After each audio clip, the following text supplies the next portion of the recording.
Welcome back, everybody. Tuesday, November 26, 2019.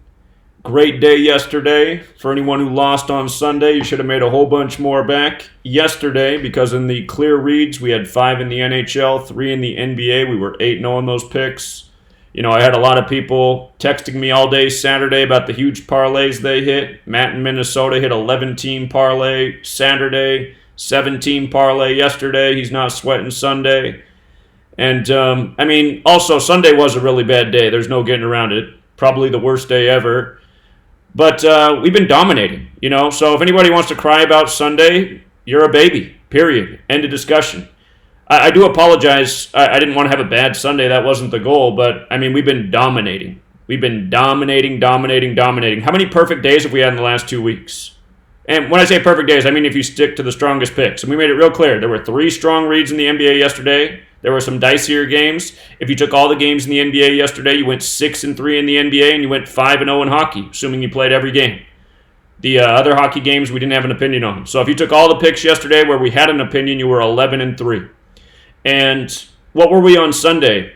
You know, there were 2 really good reads in the NBA. Got both those. Not that they were great picks. They were pretty much gimme games. There was 1 good read in the NHL, you got that, and then in the NFL I was 3-7. So let's just say you took those 13 games, you were 6-7 for the day, and some of those games were big favorites. So it was a bad day Sunday. But to cry about Sunday like this Tool Douglas who just showed up in the tat, got to be a troll. I'm not sure if he's the same Douglas that's been around for years, but even if he is, I don't care. The guy's been a crybaby for all the years that he's been around, you know. I'll never forget the day where he left 1,000 comments, if it's the same Douglas. Left 1,000 comments this one day. He's like, I look so dumb because you told me the Saints were going to win today. And he's like crying in the third quarter while the Saints are down 14 points. And of course they came back and won the game after about 500 comments. Caller? How long are you planning on keeping this up? Well, you should ask yourself that as a troll. How long are you going to continue to troll and scam people? Are we on air? Yeah, we're on air. Yeah. How trash can you be, Zach? Yeah, ask yourself that. You see these poor trolls? I had to post that comment about this. First of all, if you sign up for one of the trolls, you better take a look in the mirror and ask yourself what's wrong with yourself. But seriously, any of you guys who are thinking about signing up for the people that advertise and spam on this page all day, not a good look. Everyone who advertises on this page is a low-class loser, period. End of discussion. Do you see me going on other people's pages and advertising? No, they want to ride on my coattails because I have a 5-year track record of dominating the world of sports, you know? These people haven't done jack shit but steal my content, try to claim it as their own, try to say they're better at it. These people are losers and trash. And if you support them, well, think about what that makes you, you know? Just like this troll who just called in from Phoenix, Arizona, probably calling in from the FBI field office. Let me block this loser. So, anyway. Yeah, Ravens have been a machine, and, you know, that's why I didn't even want to mess with yesterday, but like I said, Ravens look like maybe the team, so anyway. Today there's only 5 games in sports. There's only 5 games today. Hold on. I got the wrong thing up here real quick. There's only 2 games, so hold on. Let's do a little review real quick. Pull up yesterday's notes. And we can review what was in football, too, and just see if we missed anything in hindsight. But, let's see. Okay. So, NBA yesterday. Nets and Cavs. The stuff on the surface made it look a little bit better for the Cavs, but the concern with this game was if the Nets won, they would be 5-3 in the conference in Brooklyn. Nets is 53. Here, let me pull up the scores. I know the Nets did win this game, so this wasn't one of our top 3 reads. But hold on here. Okay, so close game, just like a close riddle. Nets take it 108-106. Cavaliers equals 36, but it does have one S. It is also 45, so the Cavs improved to the Nets improved to 4-5 away by defeating the Cavaliers. And National Basketball Association does equal 98. That is another number that shows up with a lot of NBA riddles. But yesterday did leave 36 days left in the year, so I mean, if I would have played that game, I would have been leaning the wrong way. But again, it wasn't marked as one of the best games of the day. The Magic and Pistons game, again, the more surface level stuff made it look a little bit better for the underdog Magic, but the chance was there that that Orlando would lose, because there's a chance, just looking at their next game ahead, that if they lose their next conference game, they'd fall to 4-8 versus Cleveland, where that 48 really plays with Cleveland. So now that is something to keep in mind with the next Orlando game. The Grizzlies and the Pacers game. The Grizzlies, they had a chance to fall to 5-11. We've seen a lot of that 11, the fifth prime. Pacers had a chance to become 10-6 against the Tennessee team. Tennessee 106, or fall to 9-7. Memphis Grizzlies 97. And again, you had riddles going both ways in these games. There was a lot of value in a potential Grizzlies upset. That's why we suggested it might be a good parlay multiplier. Unfortunately, if you did that, it didn't work out. But wasn't a one-way street, wasn't one of the top games of the day. And we talked about how if the Grizzlies did lose, they'd get their 11th loss against the Pacers, and that would set them up to get the 12th loss against the Clippers, which I think will happen, especially if the Clippers win today. We'll get to that in a moment. So that was that game. The Hornets and the Heat, there wasn't really anything to support the Hornets. Looked like the Hornets would lose and go into Detroit 3-7 away. That's exactly what they did. The Heat are on fire. Heat looks like they could be a serious contender in the East this year. So that game was safe, but again, big underdog, so you had to parlay that game with other teams to get value in it, which again is what you can do with this knowledge. If you would have parlayed the top 3 basketball picks, that was a nice payout. If you would have stuck it with the good hockey reads yesterday, like Matthew in Minnesota did, he took 7 of the games that we liked yesterday and hit on them. He could have took 1 more and hit on all 8. But it's dangerous to make that big of a parlay. You know, I got to be honest, Matthew in Minnesota has often texted me saying, man, my parlay was just 1 game short, so he was playing with fire a little bit yesterday, but those games did look good. And we emphasized that a lot. There were some games that looked real good in hockey and in the NBA yesterday. Kings Celtics, this game looked great. Again, if I put bold on it, that means I really like it. And Sacramento picked up the Celtics picked up the 12th win against Sacramento. Sacramento's 37, the 12th prime. The Kings fell to 3-6 away on the day, leaving 36 days left in the year. They fell to 7-9 overall. 79's the 22nd prime. Boston 22. And then the Celtics also became 6-0 at home, and Kings is 60. And that was that for that game. We also talked about how the Celtics home record would be a tribute to Boston and Celtics if they won. The Timberwolves and Hawks game, we talked about how a couple more things lined up for the Timberwolves than the Hawks, but it wasn't a one-way street in this one, so it looked a little bit better for the Timberwolves. Timberwolves did win here, 125-113. You'll see so much 113 in the NBA if you pay attention to the scores. But again, the Hawks won riddle yesterday was picking up the 36th win versus the T-Wolves on the day, leaving 36 days left in the year. But for the Timberwolves, it was about improving to 6-3 versus the East because they faced the Cavaliers next in the East, who equal 63.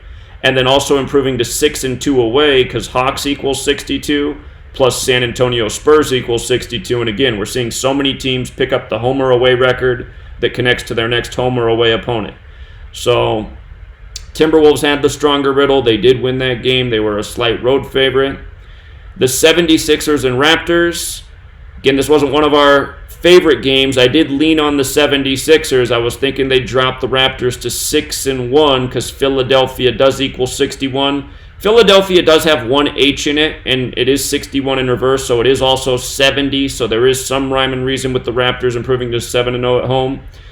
And it was the conference records that was real concerning for Philadelphia because if the 76ers lost, they were going to be 8-2 in the conference. Toronto Raptors is 82.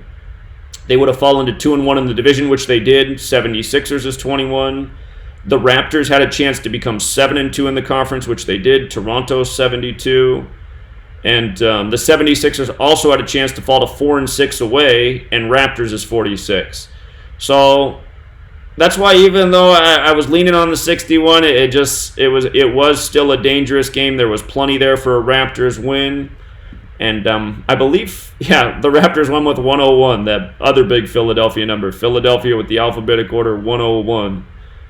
So, and something I should have talked about yesterday. Again, 61 is a lot more important to Philadelphia, but it does have the H, so it is 70. So there was some room for the 7-0 at home. But again, that wasn't marked as one of our top games. Blazers and Bulls, we leaned Blazers ever so slightly. I know Blazers did take this game. Again, this wasn't one of our favorite games. But we thought 6-12 for both teams was probably where it was at, because 37's the 12th prime. Chicago and Portland equal 37. Bulls could also fall to 3-7 at home.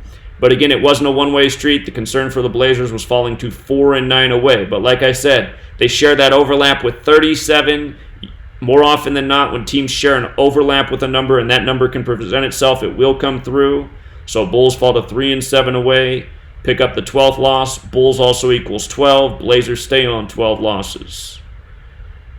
Biggest concern for the Blazers was becoming 4-9 away, just because that Chicago Bulls 49 does play a lot too. But so does Portland in 37. So that was that. And then the Bucks had a strong riddle yesterday, picking up the 14th win. Again, Utah in 14 plays hard. So Bucks got the 14th win. Jazz stayed on 11 wins. Bucks 11. And Jazz fell to 3-1 versus the East. 31's the 11th prime. Again, Bucks 11. Bucks became 6-1 versus the West. 61's the 18th prime. Jazz 18. And be interesting to see if the Bucks really did lose their next home game. It's possible, because their next opponent's the Hawks at home, and Hawks equals 62. That'd be a big upset. So we'll have to see if some other things line up for the Hawks in that next one, but that would be a nice payout if it did happen. We'll have to see what other numbers come together when that matchup happens. Also, the Bucks won the 8th straight. Those streaks of 8, they've been good to it this year, and they've come through a lot more often than not. And it was the same thing in the Lakers and Spurs game. This one wasn't a one-way street, but the Lakers were going for their 8th streak, so we had to lean on the Lakers. Spurs had the chance to fall to 3-7 in the conference. Los Angeles 37. We talked about how their next opponent is Minnesota 38. So if they lose to Los Angeles, they have a chance to fall to 3-8 versus Minnesota. The concern for the Lakers was falling to 6-2 away, because San Antonio Spurs is 62. But we also saw that the Spurs could get that 12th loss. And again, Los Angeles 37, the 12th prime. So let's see. Oh, we also saw the George Gervin thing, just because LeBron has that, old commercial connection to George Gervin. It was George Gervin's 213th day of his age, who once played for the Spurs, the LA area code. But Lakers got it done there. So, and then Thunder and Warriors. We leaned on Thunder. We didn't rank this as one of our top 3 games.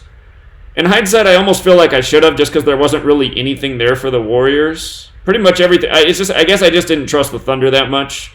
But we saw that the Warriors could fall to 3-13 in the conference. 3-13's the 65th prime. Oklahoma City 65, so it makes sense to fall to 3-13 versus Oklahoma City. There was one thing that could go against the Thunder. It was them falling to 5-11. That was the concern. But we saw the Thunder could become 4-7 in the conference in the Chase Center, 47. We've seen that number play a couple times with the Warriors already. Saw the Warriors get that 55th home loss on the lesser date numerology of 55. The Thunder, in their first game playing in San Francisco versus the Warriors, could get that 141st win. San Francisco, California, 141. And then the NBA TV / Warriors riddle was there. Warriors 59, NBA TV 59. That's the 17th prime. As long as the Warriors lost, which they did, they were going to be 1-7 at home. Again, NBA is also 17. The only thing surprising about this game is it didn't finish with a score of 108, 121, or 122. But, so anyway, our top 3 games all hit. The closer games, and this is the thing about taking a stab at closer games, just looking at closer games. Okay, we got the Thunder right. We got the Lakers right. We got the Blazers right. We got the 70. When I say we, I'm talking about, I should just be saying myself. 76ers wrong. But I think of us as a community too. So 3-1 on closer leans. Timberwolves, we had the right lean on, so 4-1 there. Guess we didn't do bad, but I know we got some of these wrong up here. Pacers. I was conflicted on this. I did think the Grizzlies were worth the risk on a small parlay for a multiplier, but we'll just say it's wrong. 4-2. Wrong lean on the Magic game. 4-3. And wrong lean on Nets Cavs. 4-4. So, that's the danger with playing with closer games. When you got riddles going both ways, you're probably going to be about 50-50. So, was there one extra game than I thought yesterday? I thought there were 9 games yesterday. 1, 2, am I counting wrong? 3. Hold on. 3 and 1. Okay, I guess that is right. So if you played every NBA game actually yesterday the way we leaned, you would have been 7-4. But if you just took the top 3 games, you were 3-0. And that's why it's best to look for those top riddles. So that was that. And then in hockey yesterday, I knew hockey looked good yesterday, and I get so many of you guys who say, I don't like to play hockey because I don't understand hockey. To me, that's kind of silly. If you're here to play to win, like, who cares if you understand the sport or not? If you understand the riddles with which how the games are rigged, take advantage of the rigged outcomes. Caller? Hey, Zach, I noticed you're doing NBA right now. Overview. We're just reviewing right now, but what's up? Oh, okay. So I was looking down at the Lakers' schedule this year, and they have a chance to start 26-3, and 263 is the 56th prime, and that record could potentially come around against the Bucks, which equals 56. That would be an amazing start, 26-3. Right. It's possible. And then I looked even further, and if they started 37-3, 373 is the 74th prime. 74th NBA season. Mm-hmm. And that game would be against the New York Knicks, which is equals 74. That's true. Well, that would be something else. I mean, a lot keeps lining up for them each game, so. Yeah, I think this is the start of their, like you said, you've been saying for a few years, man, they're going to three-peat or something like that. Well, the riddles there. Well, what I didn't envision when I said that, I said it summer of 2018 when I said it, so it wasn't. It was after LeBron went to the Lakers. I said this was going to be his year. But what I didn't envision was Kawhi Leonard being in Los Angeles. So it does make things a little bit more interesting. But yeah, I am still really digging the Lakers. So. Yeah, and then for that Bucks game, they could potentially go into that game on a 19-game winning streak. And that game is on the 19th of the month in December in the year 19. Interesting. Yeah, maybe while you're on that train of thought, maybe look at how things might line up when LeBron turns 35, which is December 30th. So. Right. Yeah. And if the West wins, it's the Western Conference's 35th championship. And wouldn't that make so much sense? King James 35, so. Right. Yeah. Great observations. All right, appreciate it, man. All right, take care. Man, 37-3. That would be a historic start. I'd have to look at what the best start is in NBA history. The Lakers were kind of like Virginia college basketball, getting beat in the Sweet 16 in that rigged matchup, and then coming back and winning the championship. So a lot of times when you get shamed like that, you get something right down the pipe. Okay, so Sabres and Lightning. This wasn't anything to write home about, but things looked good for the Lightning yesterday. Here, let me pull up NHL scores too. Let's see. So I know the Lightning spanked Buffalo 5-2. Tampa Bay 25, so nice score for a game in Tampa Bay. But Lightning looked good yesterday. We've seen the Buffalo 63 thing play a lot. Tampa Bay became 6-3 at home yesterday. The Rangers, who were a nice value pick, an underdog at home, looked great to beat the Wild. and the Rangers beat the Wild in an overtime shootout. Again, they had the points riddle. And again, the points riddles have kind of fallen off, which is really weird because they were great for us last year and they were great to start the season. And again, I think it's so weird how ESPN took the points off the front page, and ever since then the riddles haven't been right. But still, in that time, I've noticed the home and away records have still been pretty good indicators, and that's where a lot of the information was yesterday. It made sense for the Rangers to get their 12th, or excuse me, for Minnesota to get their 12th away loss against the Rangers. Rangers 37, the 12th prime. Again, in hockey, you have to look at the combined losses, 10 in regulation, 1 in overtime coming into the game. So the 12th combined loss. Caller? Hey, Zach. This is Douglas. What's going on, Douglas? Yes, I'm the one that's been around for years since you picked the Denver, and then the Cavs coming back. I was up on all of that. So if there was another Douglas or something, you're getting me mixed up. So it's not you? It's not you, Douglas? It was just that one time for years that I wound up, complaining, and that was a mistake doing it on that Patreon, where it's trash on that Patreon for all those trolls. That was okay. Well, then I apologize. Douglas, because somebody's been using your name, spamming, nasty remarks. I thought it was you, and I was like, man, he's really at this again. Okay. Come on. No, that's me. I'm with you 100%. It's not me there. All right, my fault then. I owe you an apology. I apologize. Okay. I feel bad, but I thought that was you. I was like, man, I can't believe he's doing this again. All right. Okay, cool. All right. I'm sorry, man. Okay, all right. I'm sorry, man. Bye. All right, appreciate it. All right. Okay. See, that's why. See, man, that's what trolls are here to do, is piss people off and start fights, and that's what they do. They figure out who some of the people are and the names mentioned, and then they start imitating them. So I thought Douglas was going at me again. I was like, why is he doing this, man? But I guess it wasn't him. But see, the reason I'm even mad at Douglas, though, or even have that in me, is because years ago, I'll never forget when he was just going off on me that day, and I was like, man, the game is not even over. It's the third quarter. Come on. You can cry, because I understood why he was mad. It did look like the Saints were going to lose the game, and I was real big on the Saints that day. I was like, this is the game of the week. Saints got this all day. I forget what team they were playing, but it was just like the corniest end of the game. I think they came back from down 14 and 3 minutes left in the game, too, to win it. But anyway. All right, my bad. Those damn trolls. Anyway. Rangers looked good to go yesterday. They got it done. Canucks and Flyers. Flyers looked good to go. They had a points riddle. They had a home away riddle. Flyers got it done. Penguins looked good yesterday. Yesterday was just nice in hockey. Sometimes you need like 12 games to get this nice of alignments, but just the games were just golden yesterday. Penguins had a great points riddle for the record, plus the right riddle to get the win of the season.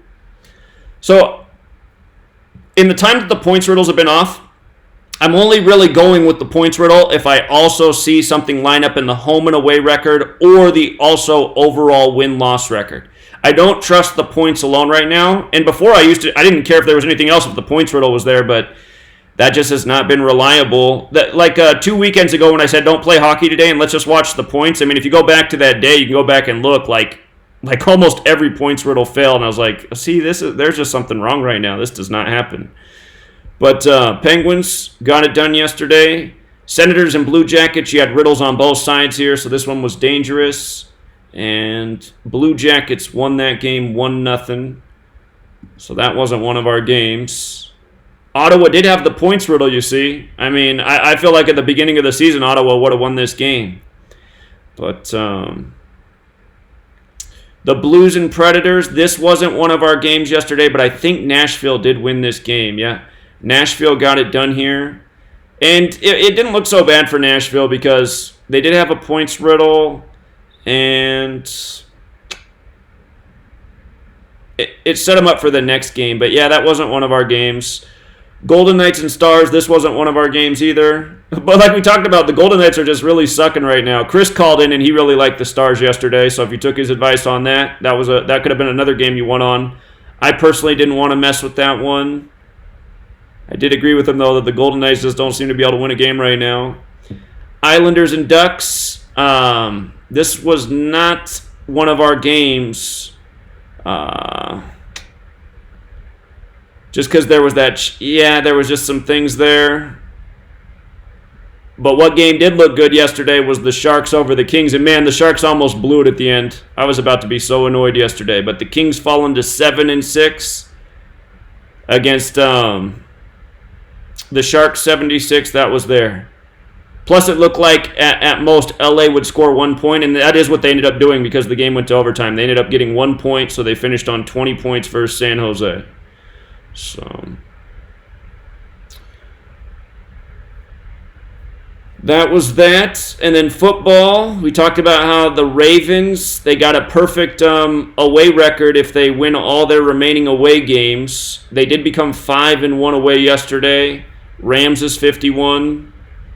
I forget who they play next, but it makes sense to be. I think it's the Bills they play next. It makes sense to become 6-1 against them because 61's the 18th prime. Bills is 18, and then they can become 7-1 away against the Browns. Browns 71, and again, I've been talking about the Ravens now for. Well, we've been talking about it for a while, but for about the last 3 weeks, I've been saying they're looking more and more like the team in the AFC. Because again, that year of the black quarterback. That story ESPN put out at the beginning of the year, that was Mahomes and Lamar Jackson. And something I just saw ESPN cover a couple weeks ago is that it's been a span of 42 years since Doug Williams, the first black quarterback to win the Super Bowl, was drafted. And I said, oh, look at that. 42 years, huh? He won that Super Bowl with 42 points. You know, he did it in Washington, D.C. Baltimore's not too far away. They called it Year of the Black Quarterback. Baltimore is one of the blackest cities in the nation. We saw Baltimore win a big game on the road this year against the Seahawks. That same day, the 43rd mayor of Baltimore died. Football's 43. Seattle Seahawks is 43. And there's also that history with the Seahawks and Baltimore through the old Miami franchise. Again, Miami Seahawks became the Baltimore Colts, who eventually became the Indianapolis Colts, but that's just where the Seahawks and Colts thing connects. And the Seahawks, of course, have a black quarterback too, the only other black quarterback to win a Super Bowl. And again, Washington's the 42nd state. And, you know, the Redskins, Washington, D.C. So, anyway, the Ravens are steamrolling teams, and the last 2 weeks, I've doubted them while talking about the way they're steamrolling teams, and they've steamrolled good teams, the Texans, and now the Rams. The Rams did have a narrative in the numbers through the 83 thing, but yeah, it's really hard to doubt the Ravens right now. The Ravens, I mean, it's going to take an injury for Lamar Jackson, it seems like, for them not to be the team. So, and the game was on the 25th of the month. The Ravens had a chance to become 5-2 versus the Rams. Los Angeles Rams 52, Ravens 25. So that on the 25th of the month. I mean, that did make some sense, but there was the chance they'd fall to 1-3 away, which could also make a bit of sense. So it was a tough narrative numbers wise, but I don't think I'm going to doubt the Ravens for the rest of the season. So I think they're a team to ride. And for the rest of the year, we don't have any more bye weeks, so we got more games to choose from this weekend going forward. Caller? Hey, Zach, it's Ron. How you doing, bud? I'm doing all right, man. How are you? Doing well, thank you. And yeah, just looking into that football game last night, I saw some riddles for the Rams that looked pretty good, but I did stumble across the 74-33 connection. It was through John Harbaugh, his losing record. He has 74 losses, and with the loss, the Rams are now 3-3 at home. So looks like with these 74-33 riddles, like if you can sniff those out, those are like. Yeah, you're right about that. Yeah, I don't usually use those like connecting two teams, but you're right, it is there. So maybe it does work that way as well. Yeah, that's a good point. Yeah, because like I noticed that also with the World Series, with the Nationals. I think Nationals equals 33, and they ended the season with 74 total losses. And also notice with Jared Goff a few weeks ago, he had 74 touchdowns, 33 interceptions. I'm just that connection right there, like it's really something to watch. I'm knowing that there's a pattern there. So yeah, I'm gonna try to pay attention to that, just crossing teams to see if it could hit on both sides of the aisle. Because I've never really done that before, but I do see what you're saying. So good point. For sure. All right, thanks, man. Just wanted to add that. Thanks so much. Yeah, take care, man. See you. All right, bye. And notice how many points were scored last night too. I was actually kind of wondering if the Ravens were going to stay on 42. Maybe that would have been too obvious. They were at 42 points for a moment. But 45-6, there you go, 51 points. Rams 51. Ravens improved to 5-1 away. What's up, Jonathan? Hey, Zach, can you hear me? I hear you, man. What's up? Hey, I just want to add something to the. You were just talking about the Ravens. Right. Just want to add something real quick. From what I noticed last night. Okay, so. All right, so I was just watching the game last night, right? And they showed all this happened within like a 5-minute, like a 5 or 10, within a 5-minute or 10-minute time frame. They showed John Harbaugh's age, which is 57. They showed when Jackson had 57 passing yards. Then they showed Mark Ingram when he had 57 rushing yards. And then the number 57 on defense, he made a big play. And all this happened in the second quarter within like a 5-minute time frame. 5 minutes like within the game, 10 minutes in real time. And then, and you were talking about the number 42, and they took, as soon as they scored 42 points, they took Jackson out the game, and, on the 42nd point.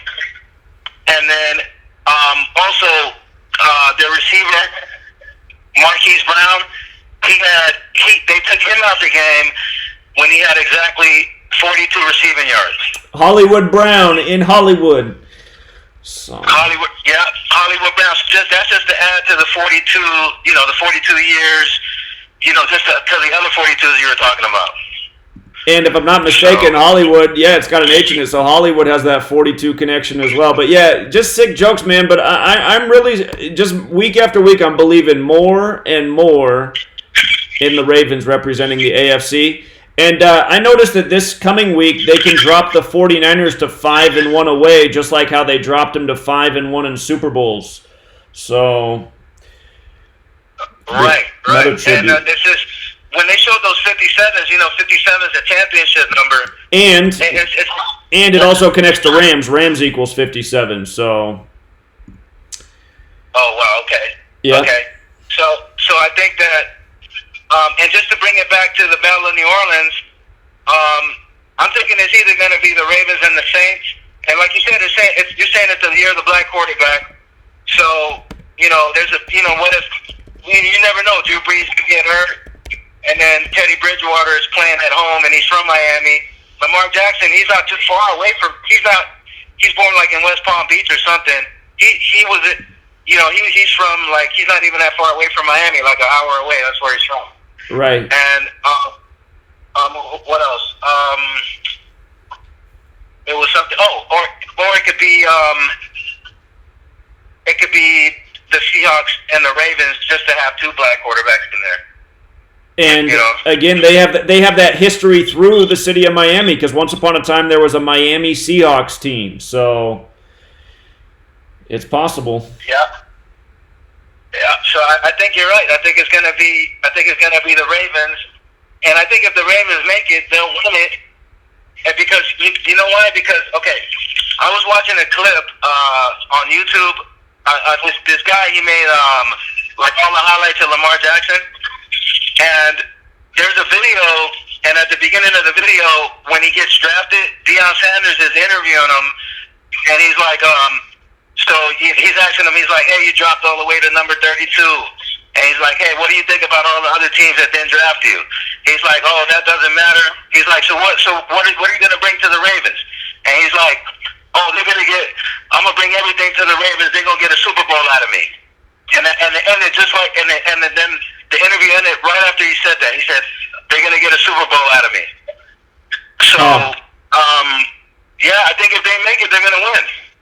Well, and again, at the beginning of the year, you were getting all these 103 tributes. 103 is the 27th prime. Miami equals 27. If the AFC wins, the AFC and NFC are tied at 27 Super Bowls apiece. So I'm feeling the AFC this year too. Yeah. But that's just more proof of how scripted it is. Because if it wasn't scripted, what are the odds that it's so close, just so perfect?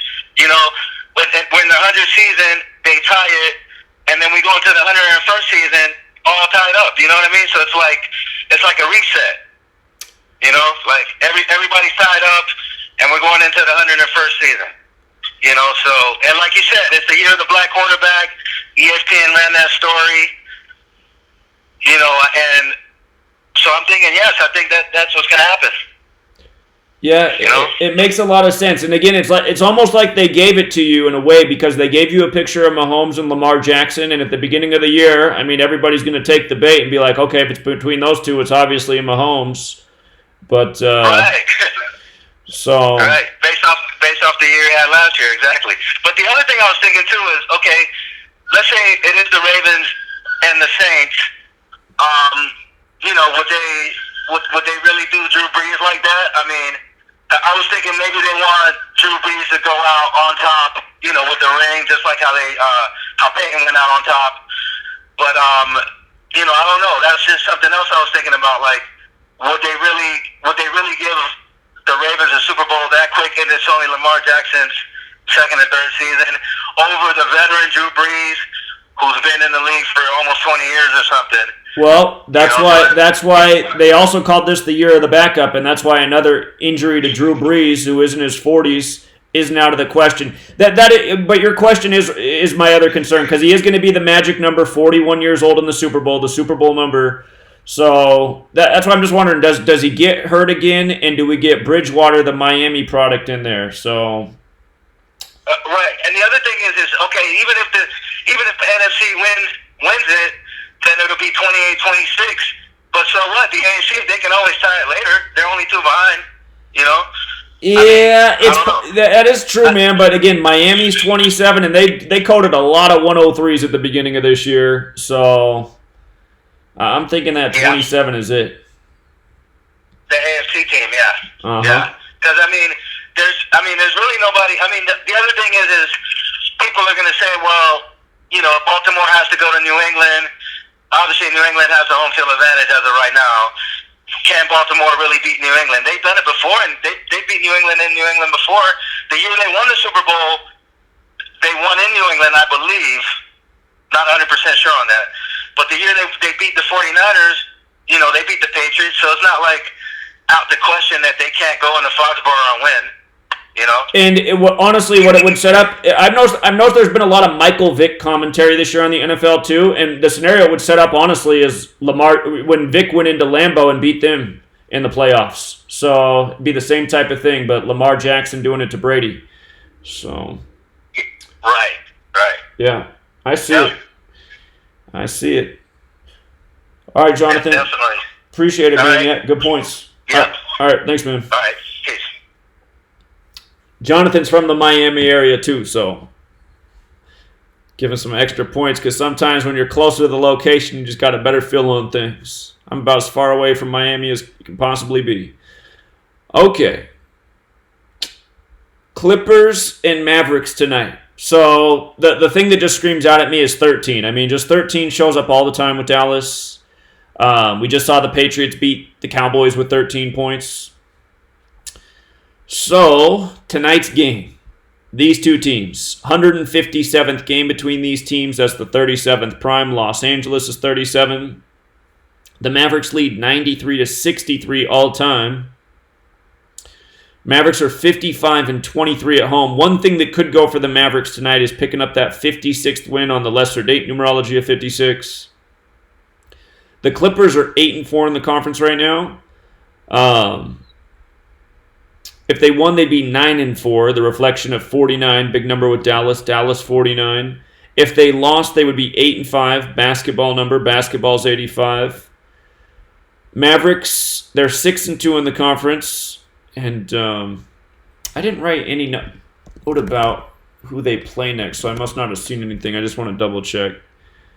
Yeah, they got the Suns next. And let me just make sure I'm not...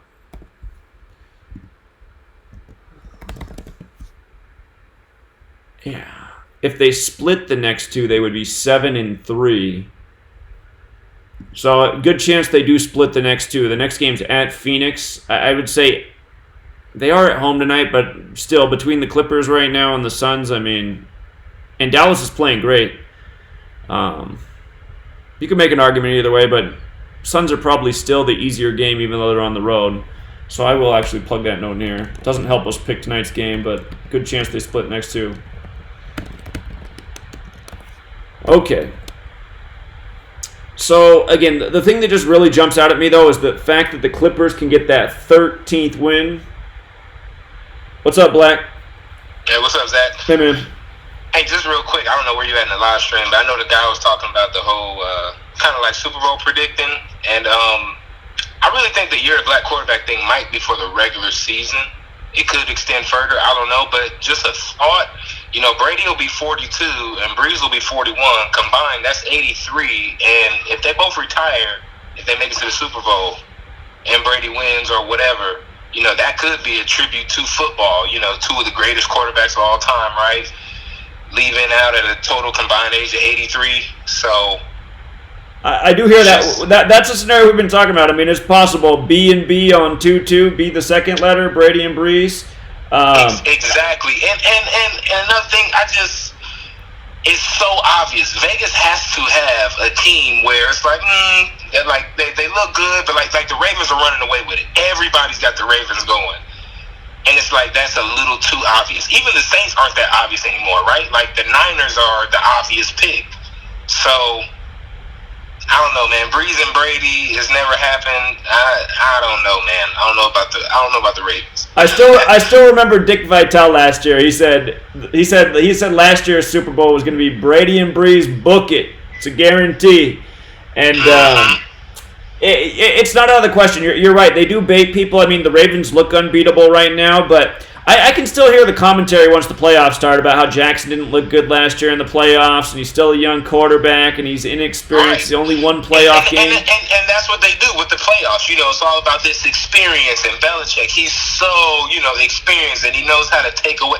You know, it's like they setting up the narrative. You know, the unstoppable Ravens offense versus the we'll shut you down Patriots defense. I definitely think it'll be those two in the AFC Championship. I don't know. I'm still feeling Pats and Saints, man.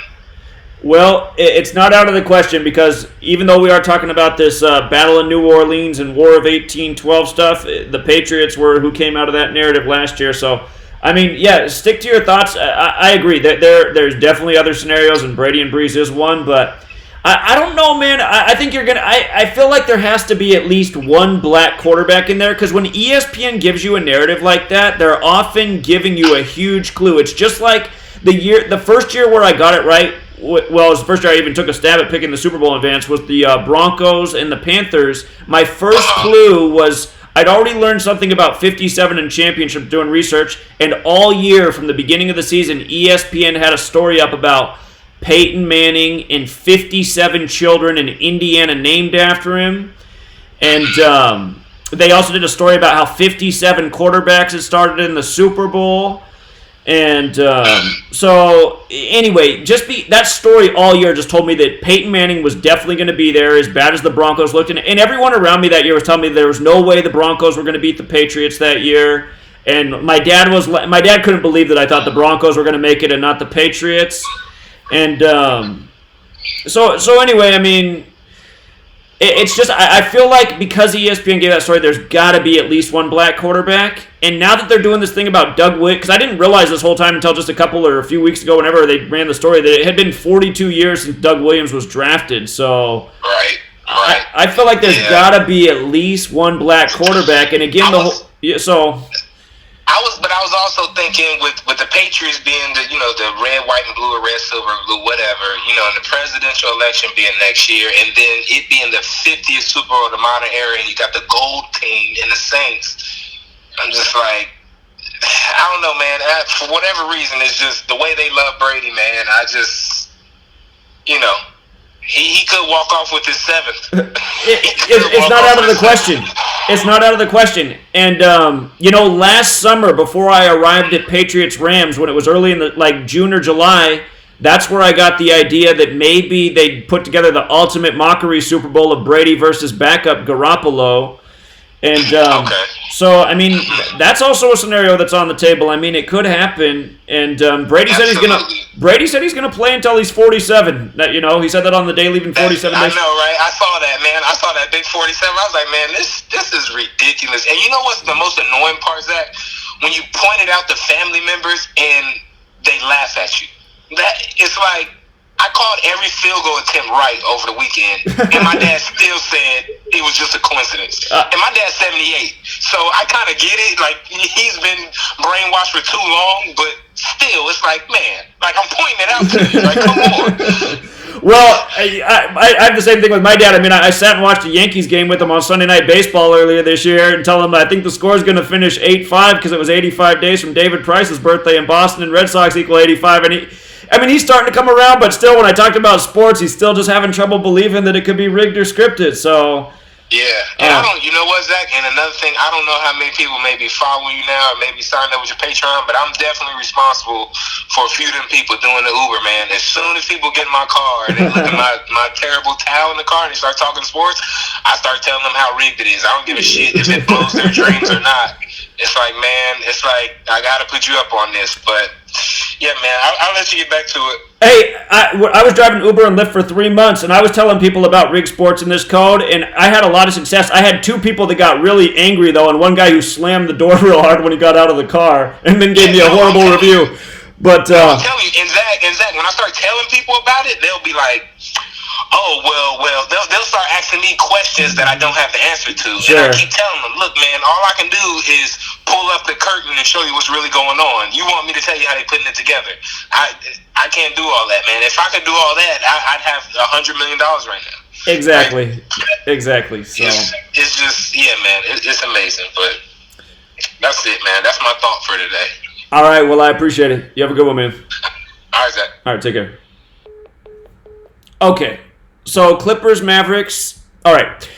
There is something that happens a lot. If Rod's out there listening, you might even call in and say this. And Rod is right about this point, and it is something to consider about tonight's game. A lot of times when teams can end up with the exact same record when they play each other, it does happen. So, well, it wouldn't exactly be that tonight, would it? So, actually, never mind. I'm going to throw that thought out. I was thinking if the Mavericks won, they'd both have the same record, but no, they'd be one off. So anyway, the thing that really does stand out to me the most is that the Clippers can get that 13th win just because Dallas in 13 plays so much. And LA, of course, is also 13. 13's the 6th prime. If the Mavericks lost to LA, they would get their 6th loss and stay on 6 home wins.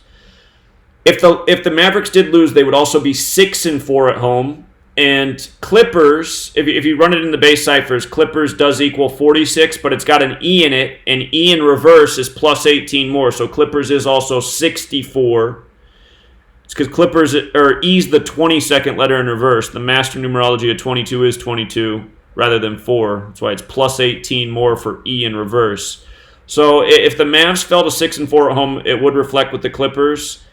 And also, just because this Luka guy is the story of the league so far this year, if he lost, he would be 1-3 versus the Clippers.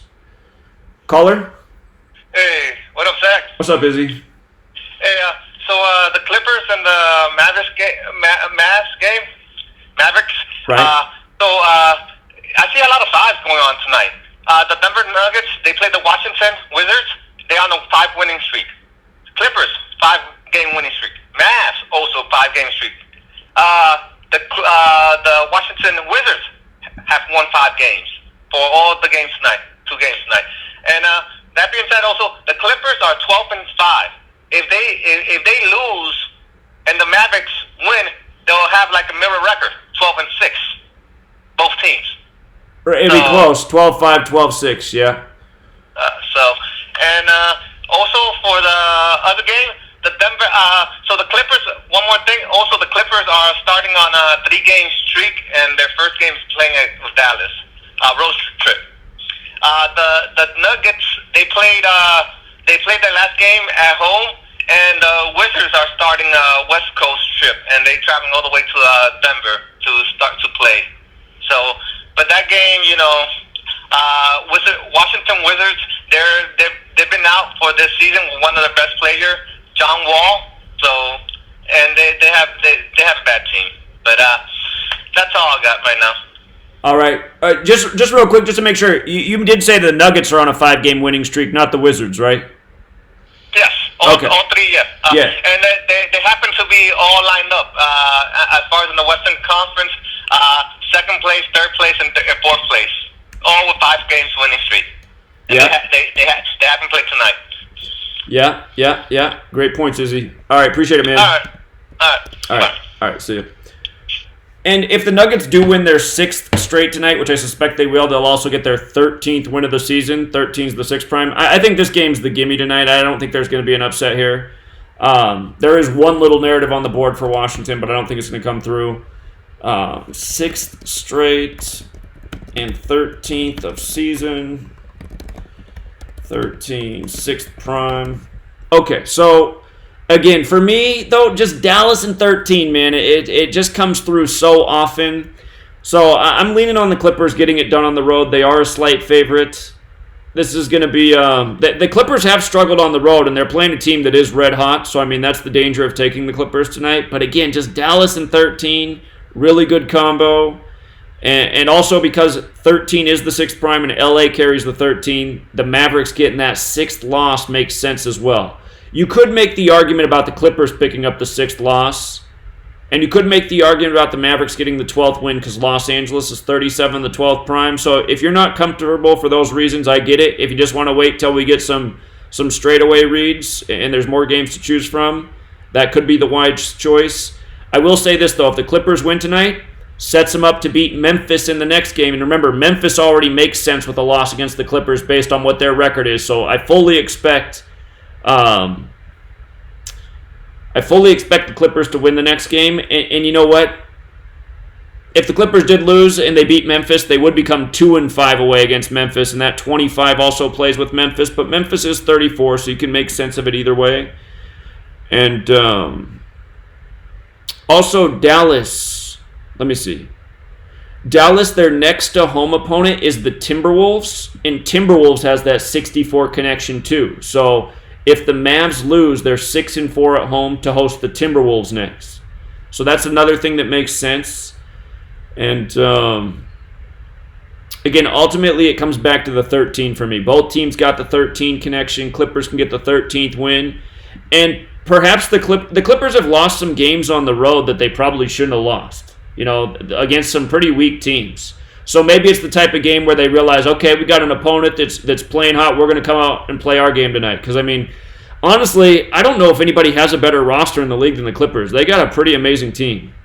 So, Kawhi's looked a little stiff this year, but anyway. And also the fact that Luka can fall to 1-3, I like that too. So, Wizards and Nuggets game. Nuggets are big favorites. I personally don't see the upset here. It's the 91st game. That's the 13th triangular number. The Nuggets can get the 13th win of the season. 13 is also the 6th prime. They can win the 6th straight. The Nuggets have lost 3 at home. 3 at home, I'm saying to the Wizards. They've lost their last 3 in a row at home to the Wizards, which is pretty interesting. It's like, really? Because the Nuggets have been decent lately, and the Wizards, they haven't been the greatest team. So that's one thing that's curious. If the Nuggets lost their 4th in a row, remember, Wizards does have that 44 connection. If the streak ended at 3, though, that could make some sense. When you write out 3, it equals 56, like Washington, D.C.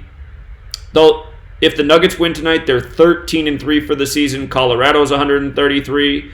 I remember last year we kept noticing that the Nuggets were playing teams 133 days after their last meeting with that team earlier in the year, like the East-West Coast. There was at least 2 or 3 times where it happened. And they were winning those games 133 days later. So, anyway, Colorado 133. The Colorado team can improve to 13-3. The Nuggets are 5-1 versus the East. They can improve to 6-1. Washington, D.C. 61. Plus, they play the New York Knicks next. New York Knicks is 61. The Wizards right now are 3-5 versus the West. If they split their next two games versus the West, they'd be 4-6. They do play Phoenix next. Phoenix is 46, but I'm suspecting the Wizards will lose this game, lose to Phoenix, because then they'll be 3-7, and then they play LA next. Los Angeles 37 plus Wizards is 37. So I'm thinking they're probably going to drop the next two games versus the West. And also, whoops, this is a mistake. Come on, Zach. Let me correct that. I hope I didn't confuse anybody with that. The Wizards can fall to 2-6 away on the 26th of the month. 2-6 on the 26th. Their next opponent away is Phoenix. Phoenix is also 26. Suns is also 26, but Suns does have the 35 connection too. And this does give me a little bit of deja vu because the last time that we saw this scenario, the game wasn't on the 26th of the month. That's the one thing that's different. But I know there was a game I got recently wrong because I was saying it makes more sense for them to go into Phoenix 2-6 than 3-5 and whatever stat it was. And they ended up going in 3-5. But today we're on the 26th, and this time it's, the Nuggets are playing really well right now, so I think the Nuggets get the job done here. They're not a great payout unless they cover and unless you hit them with a solid parlay tonight. So if you were going to do... I don't really like anything in the NHL. We'll go over those games. Maybe somebody has something to call in and say about the NHL games. But anyway, if I was going to do a parlay in the NBA, I would personally take the Nuggets and the Clippers tonight. There is some danger with the Clippers, but that's the only way you're going to get any value out of the Nuggets by taking them on the money line. So those would probably be the two games I messed with if I decided to play with games tonight. But personally, I would probably take the night off. I like when you have a bigger group of games to choose from and you can get some really strong reads like yesterday. Those are my kind of days to play, but if you just got the itch and you want to play every single day and maybe you got a bunch of extra money from yesterday, those are the ones I'd be looking at tonight in the NBA. Clippers and Nuggets. One road team wins, one home team wins. In the NHL, just to go over it, my problems with these games, Boston's a slight favorite on the road. If Boston did win, they would become 16-8 for the entire year. 16 wins, 8 combined losses. They do it against a perfect team because Montreal Canadiens is 168. And if Montreal lost, they would be 11-8-5. Montreal does equal 118. So, that doesn't look bad, but the problem that I have is Boston's on 35 points. Montreal equals 35. Today leaves 35 days left in the year. Very possible they stay on those 35 points. And then the other thing is Montreal's on 27 points and Bruins equals 29. And so here's what I've noticed. In the time that the points riddles have not been consistent, like at the beginning of the year, I'd be all over the Canadiens in this one. I wouldn't even care about this riddle down here. I'd be saying, okay, I'm taking Montreal all the way. The points riddle's there, and I'd probably be right. But lately, ever since ESPN's taken the points off, it's been things like this that have come through more consistently. But points riddles are still coming through, but just it seems like more of like a crapshoot, like a 50-50 type thing. Whereas before, I would say it was at least 70%. So I just personally don't want to mess with it. And I'm going to continue to just watch and see what happens. If I see the Bruins win tonight and this is what hits, and I don't know, maybe we've truly changed the algorithm for how they script their hockey games. Because again, there's not a lot of money bet on hockey, and I know there's some high rollers that like to bet hockey exclusively here. We are a big percentage of money being put on hockey right now. So anyway. Let's take a Victor call. Maybe he's got something. What's up, Victor? Hey, Zach. Just wanted to say one thing I noticed about the NHL. It's the anniversary of the day the NHL was officially formed. Oh, wow. 1917. Huh. And the only team that's still playing that was there when they started is the Canadiens today. So I found that interesting. 102, when you break it down, breaks down to 12. 12th victory. But that was pretty much all. So I just wanted to tell you about the date significance. Well, that is really interesting. So, yeah, that's a nice history piece right there. All right. Yeah, I'm going to watch that. All right. No problem. All right. Appreciate it, man. Okay. And with that history lesson, again, the Bruins were one of the teams in the Stanley Cup this year, and I keep wondering when Canada is going to finally win another Stanley Cup. So, Montreal Canadiens do have that 102 connection. Season began on 10/2. It is the year of the 102nd Stanley Cup. But I don't want to mess with this game tonight. And the Wild and the Devils, if New Jersey lost in overtime, they'd have 21 points. Wild's 21, but if they won, they'd have 22. You got 22 date numerology. Minnesota also is on 22 points. If New Jersey won in regulation, both teams would be on 22 points, but at the same time, I wouldn't be shocked if they lost in overtime and were on 21.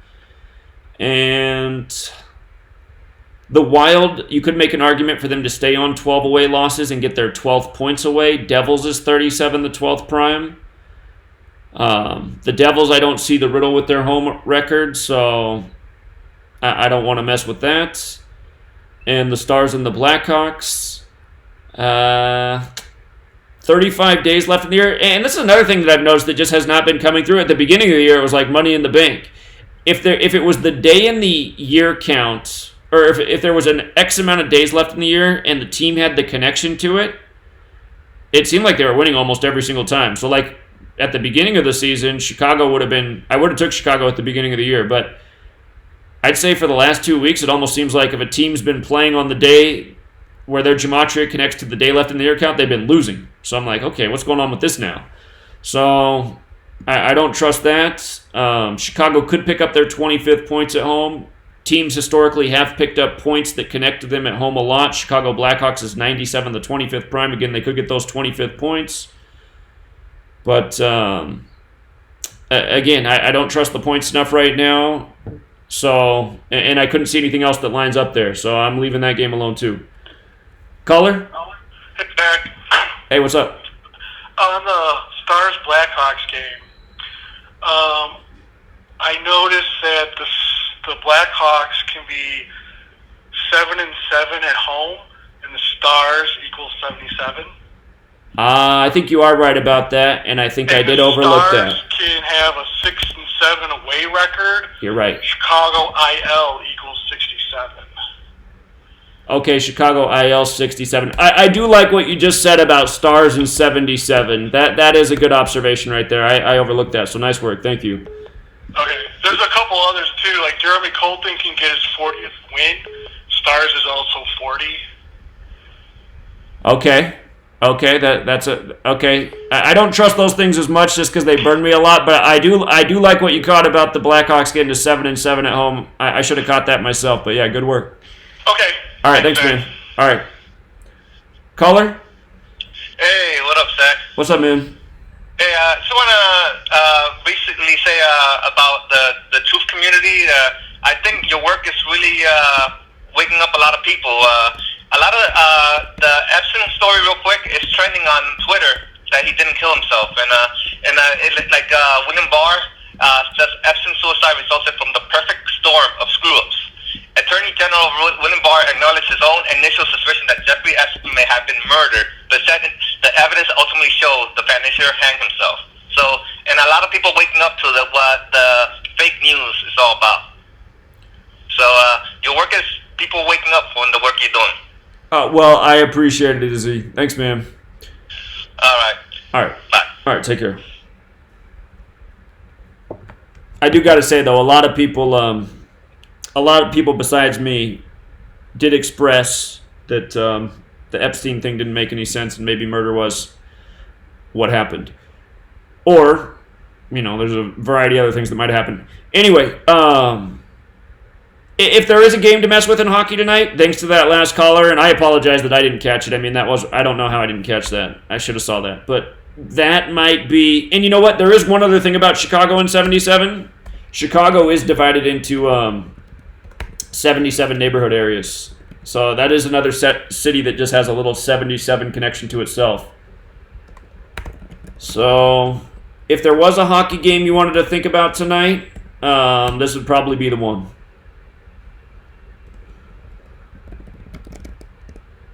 And if you wanted to try a 3-team parlay, and you wanted to throw a hockey game in here with the 2 NBA picks, that's probably what I'd think about. Caller? Hey, what's up, Zach? This is Hutch. How are you, man? Hey, doing well. How are you? Yeah, I would agree as well. Actually, that when the Epstein thing popped off, I mean, it was all over the internet, and a lot of people didn't think that he had killed himself Right. in that jail cell. So I agree with that. But what I want to tell you about the NHL is that the Stars, I believe, are on a 7-game win streak. I think they're first of their franchise history, and it says here that they're 14-1-1 currently. So I know you like to play the 8 sometimes, but just wanted to give you a heads up that I think as of last night, when they won last night, that was their 7th in a row. Ooh, okay. I remember the last time we were faced with a streak of 8 in hockey, it did not come through, but man, it's still been a hot number this year, and yeah, you're right on about that. They have won 7 straight, so, ooh, man. Yeah, I just, actually, I often send you text messages with these photos and stuff of that streak, so I just wanted to, just put you on. I'm not saying they're going to win or lose per se, but I thought that was interesting that they were set to go. I put them, for some reason, I don't know what happened, but early in the year, they caught my attention, so I put them in the future to win their division, if nothing else. I just felt like there's something going on with Dallas and Texas, the Astros and everything else. True. So I was like, well, maybe. True. And their basketball team looks better than it's been in a long time, so. Correct. But, all right, so I want to drop in on you. All right, appreciate it, man. All right, and just like that, I'm cooled back off. So, yeah, I'd probably just let hockey go tonight. The streaks of 8, when we've noticed them, they haven't been super consistent in hockey, but still.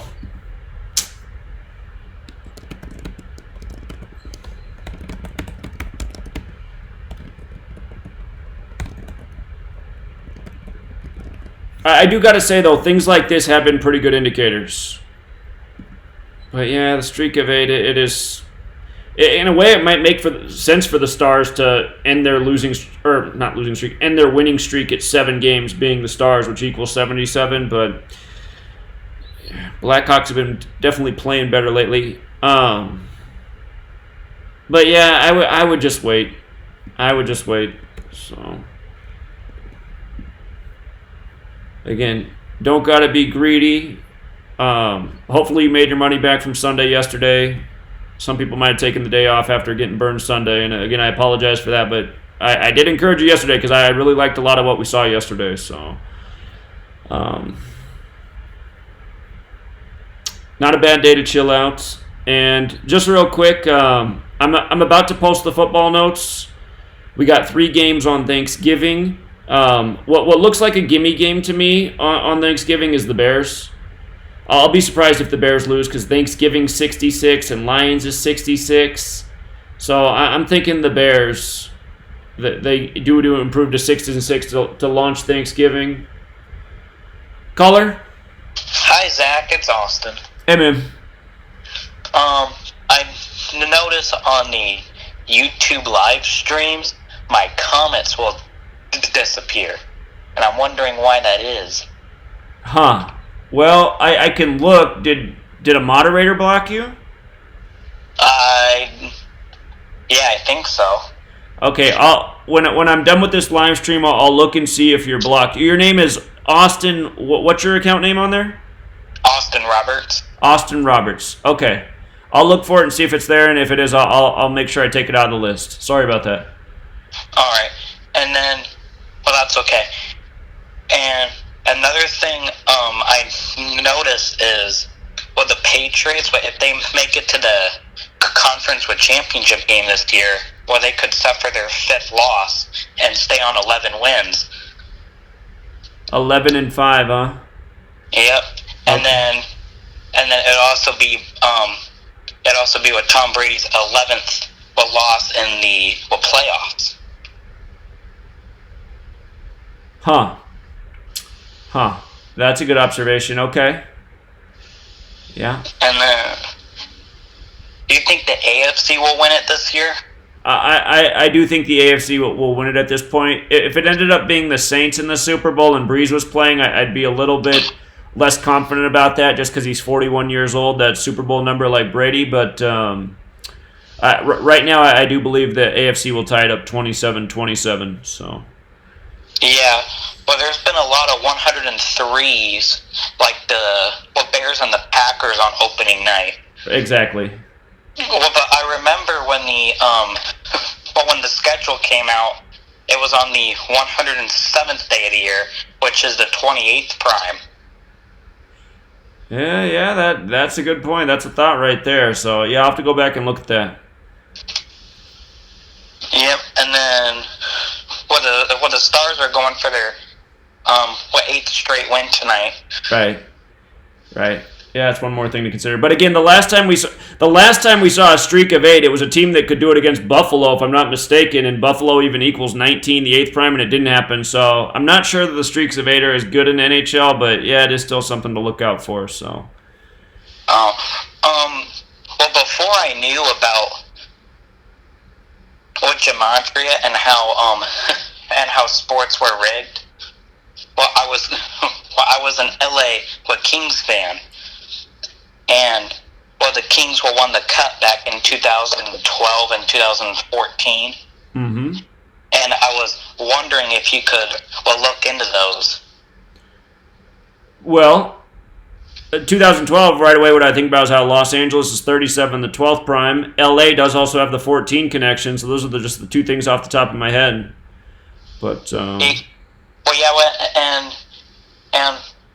that was the year where LeBron won his first ring, King James. Ah. Huh. Yeah, that's a good point. Wait, was that the year? Yeah.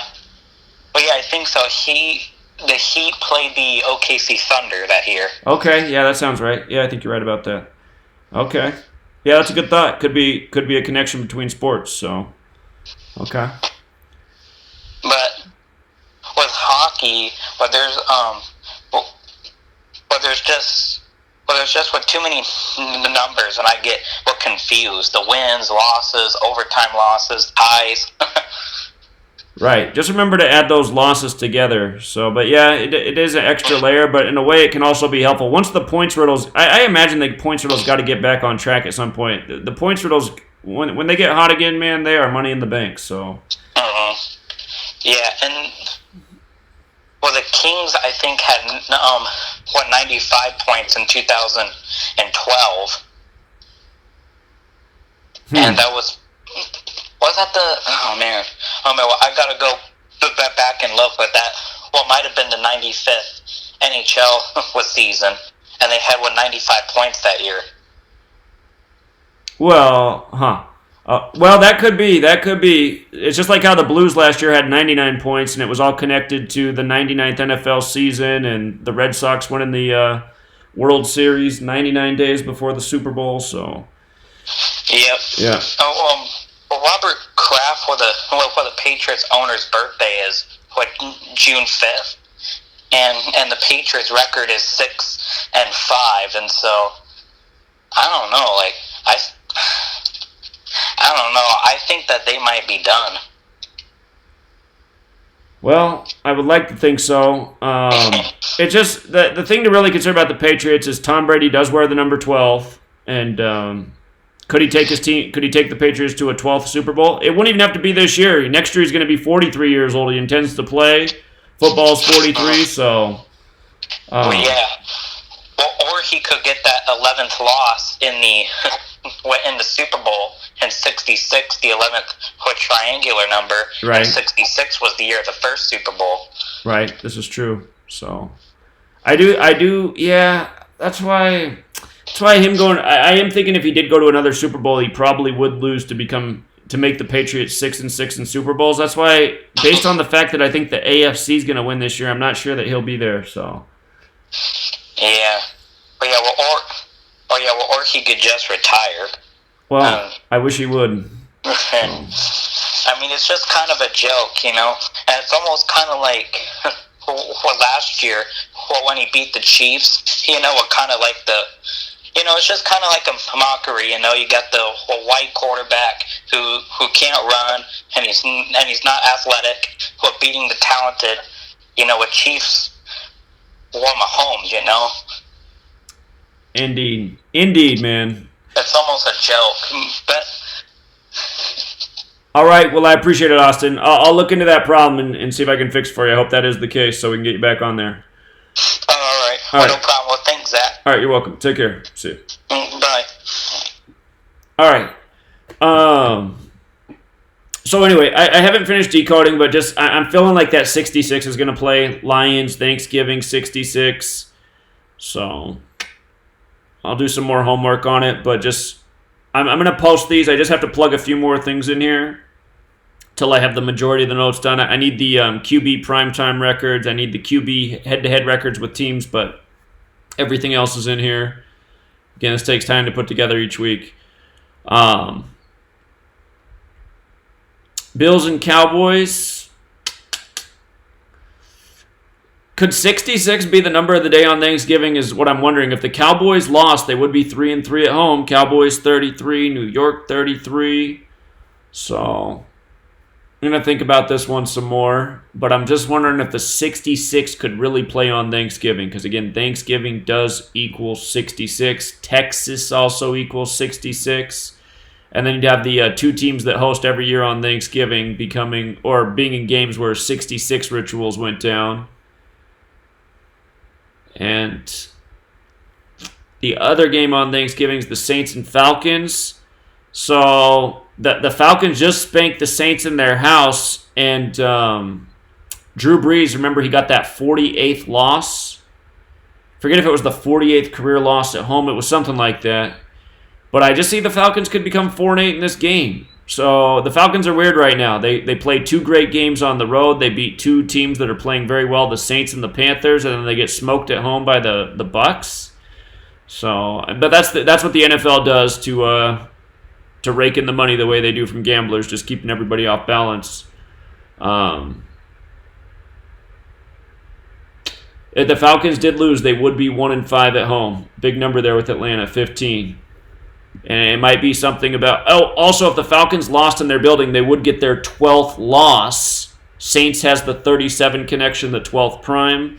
If the Falcons won, they'd be 11-11 in their building. 66, the 11th triangular number, Thanksgiving. So, going to have to do a little more decoding on this one.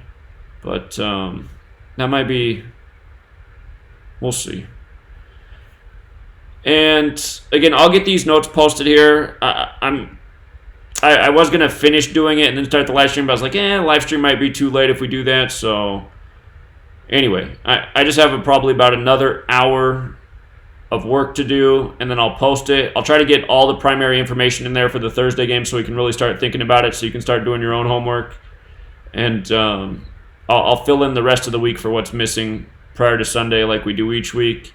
And my goal is to have another really great week after last week, so need that redemption. And also the other thing about this being week 13, that was everything I meant to say. 13 is the 6th prime number. So again, that would be another thing factoring into the 6-6 records. Thanksgiving 66, but it's week 13, the 6th prime. So I'm wondering, I think the Bears are probably the safest pick on Thanksgiving, just based off what I'm looking at here. And then Bills have a real sneaky chance to beat the Cowboys. So look at it some more just in case I'm missing something. But the numbers are there to support it, just right on the surface. The narrative for the Cowboys to win, though, would become 7-4 at home, or 7-4 versus the Bills, period, just because Dallas Cowboys is 74. So that's not out of the question either.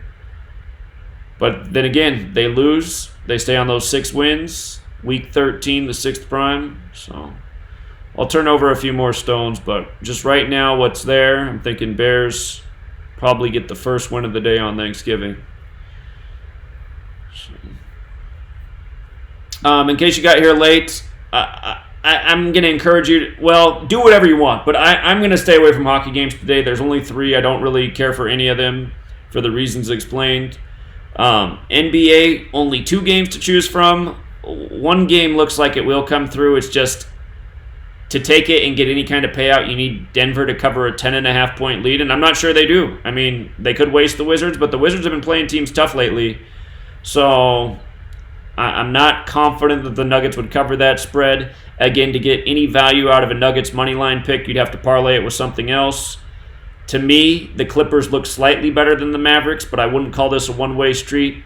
Again, the Clippers game, what it comes back to for me is the fact that the Clippers can get that 13th win, the overlap number, Dallas 13, LA 13, and 13 again being the 6th prime. Either team can get the 6th loss, but the way the 13 hits is with the Clippers win, and the Mavericks get the 6th loss, staying on 6 home wins. So, and also Luka, who's been on fire. If he did lose today, the young Dallas star, he would be 1-3 versus the Clippers for another 13. So let me plug in one more note here. 25 plays a lot with Memphis. Regardless of Clippers winning or losing today, they look good to beat Memphis in next game. And remember, Memphis's record will make a lot of sense if Los Angeles comes in and beats them in the next one. So, anyway, if I was going to mess with games today, and again, I do think it's a good day to chill out. I mean, for those of you guys who gamble every day, maybe you guys don't maybe it doesn't give you anxiety to gamble. Maybe you don't care if you lose, but I mean, personally, for me, and even doing this every day, I mean, in a way, yeah, I guess I get some anxiety every single day from doing this because I have the pressure. I mean, the way I see it is I'm here to help you guys win and be successful. So when I have a bad day, I feel really bad because I'm like, God, a lot of people counted on my advice today and I fail. And the good news is we succeed a lot more often than we fail. But on these days where there's a smaller group of games, you know, you have less to work with. So, and when you have less to work with and you got to make a pick in a closer game, you know, that's where your higher risk of failure is. But if you got to go today, I'd take the Clippers and the Nuggets. I'd take them on the money line so I don't get beat on the spread. Well, in the Clippers game, you don't really, I mean, it would suck if they won by a point, which could happen. That's why I hate spreads. I mean, you feel like, oh, 1.5, what are the odds that they lose and then they win by 1 point? I mean, it happens all the time. So, again, if I was going to play today, I'd put those two games together in a parlay. But honestly, you should have had a great day yesterday. I know Sunday wasn't great, but you should have had a great day Saturday, and we've had a lot of great days. So it might just be a good day to just chill out and not have any anxiety about betting and just relax. And if you want to watch the game, just sit back and enjoy it, take some notes. But if you must, those are the two I'd mess with. In hockey, I was starting to feel the Chicago thing for a second, but then, yeah, it got cooled right off just seeing that the streak of 8 was there and that could happen. But again, I wouldn't ride that streak of 8 with confidence either because, again, streaks of 8 in NHL, we haven't seen a whole lot of fruit there. So it has been mostly good in basketball. It was definitely great in baseball. It's been mostly good in the NFL, but hockey, I haven't seen it. So anyway, we'll leave it there. I'm going to plug away at these NFL notes. They're almost done. I'm going to get all the meat information you need there for the Thursday games and all the QB head-to-heads with teams plus primetime information in there. And then over the course of the week, I'll plug in the ref information for the other games, the stadium information for the other games. But look for this post to be done in about an hour and posted on the Patreon wall. So I think that is it. Salim B says he had a great day yesterday. He's going to chill out. So I think that's a wise decision. Nice work, Salim.